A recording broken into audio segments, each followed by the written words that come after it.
Welcome to the Relationship Unconscious podcast series.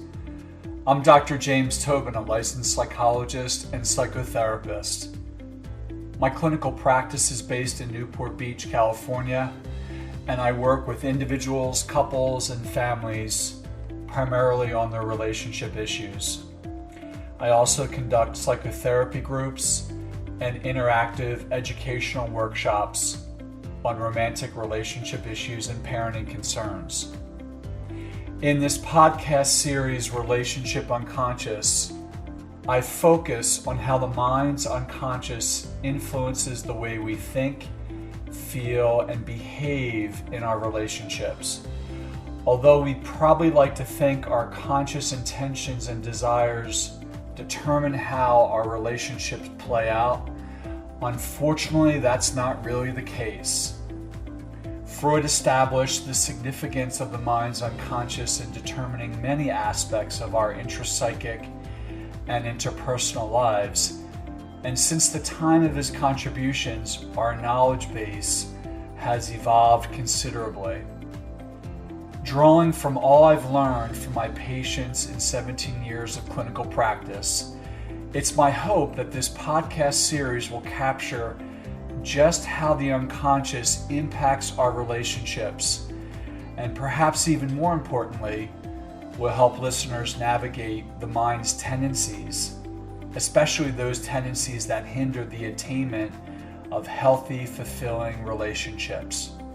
If you'd like to learn more about my psychotherapy practice, group and workshop offerings, and other services I provide, please visit my website at www.jamestobinphd.com. That's www.jamestobinphd.com, or email me at jt@jamestobinphd.com.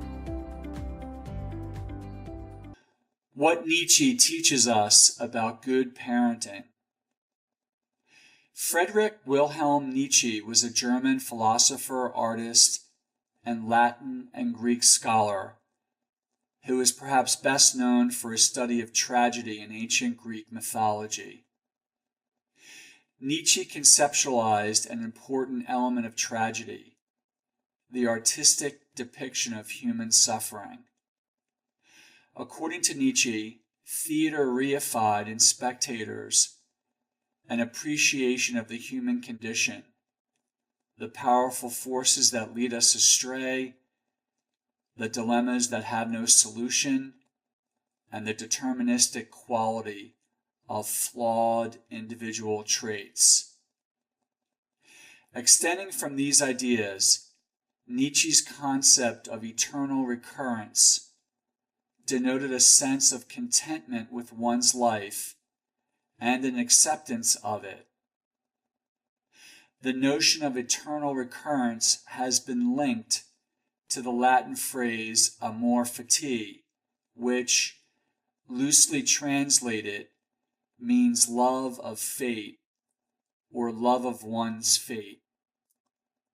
It is used to describe an attitude in which one sees everything that happens in one's life, including suffering and loss, as good or as meant to be, based on the origin of one's being and the many factors impacting this being. So you might be thinking to yourself, what's all this got to do with parenting? Well, in parenting workshops I conduct, I often refer to Nietzsche and the concept of amor fati as the third in a sequence of increasingly complex, crucial tasks the parent must provide relationally for the child. Before describing this third crucial relational task, let me summarize the first two. The first major relational task the parent must perform, beginning pre-birth and extending into the child's adolescence, is transaction. Simply put, transacting involves the instinctual drive, supported by evolution, for the parent to protect the child physically from harm and to soothe and nourish the child's emerging needs. In the second relational task, beginning soon after the onset of crawling and spanning into the child's young adulthood, the parent provides a witnessing function. By this I mean that the instinctual drive to protect and transact with the child is gradually and selectively supplanted by the provision of an empathic presence. No longer intending to intervene directly as much, the parent now seeks to witness the child's dysregulation, upset, or distress, and offer an ambiance of respectful sympathy and implied detachment. The child feels bad, and the parent is lovingly present in these feelings, not directly attempting to mitigate or resolve them, but honoring the child's unique subjective experience of them. The third relational task, the one most closely linked to Nietzsche and amor fati, comes on board when the child reaches 6 years of age and spans the rest of the child's life.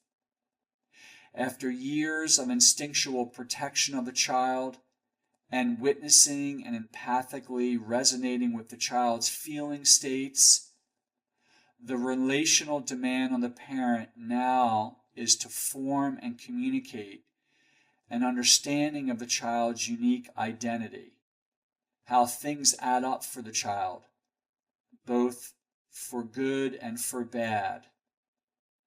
I call this third relational task contextualization, and it could be as simple as a parent saying something like this to his or her child. I notice that when you put too much pressure on yourself, things don't usually work out as well as you would have liked.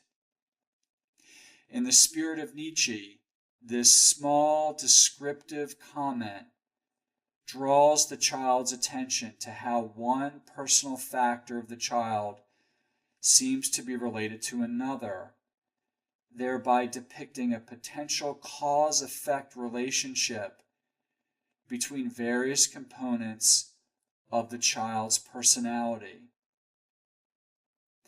I often suggest to parents that children in middle childhood all the way throughout adolescence are actors in their own film, and by the very nature of being so, cannot see themselves in their film on the screen. But from the opening scene, it is the parent who sits in the very first row, closely inspecting every scene of the film from a vantage point that allows the parent to draw connections between the scenes. By judiciously offering the child small, non-judgmental, but accurate portrayals of the components of the child's unique individuality, with all its beauty and blemishes, the parent helps the child begin to see his or her own film and all the emerging plot lines. Thanks for listening to the Relationship Unconscious podcast. I hope you enjoyed this episode. If you'd like to react to something you've heard, I encourage you to email me at jt@jamestobinphd.com. Also, please add a rating and review the Relationship Unconscious podcast on iTunes. Thanks for being such a great support of this podcast. Tune in next time for more on how the unconscious influences our relationships.